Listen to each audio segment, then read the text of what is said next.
हम जुगनू थे, हम तितली थे, हम रंग बिरंगे पंछी थे। कुछ माहों साल की जन्नत में माँ हम दोनों भी सांझी थे। मैं छोटी सी एक बच्ची थी, तेरी उंगली थाम के चलती थी।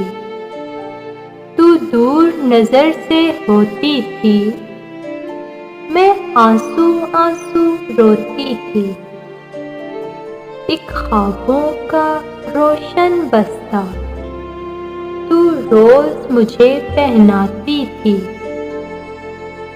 जब डरती थी मैं रातों को, तू अपने साथ सुलाती थी।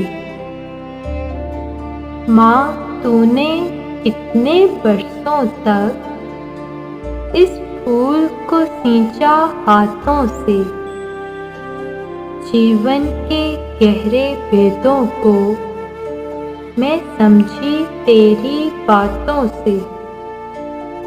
मैं तेरे हाथ के तकिए पर अब भी रात को सोती हूँ।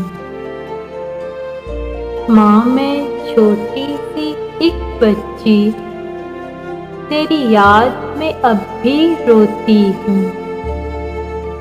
माँ, मैं छोटी सी एक बच्ची तेरी याद में अब भी रोती हूँ।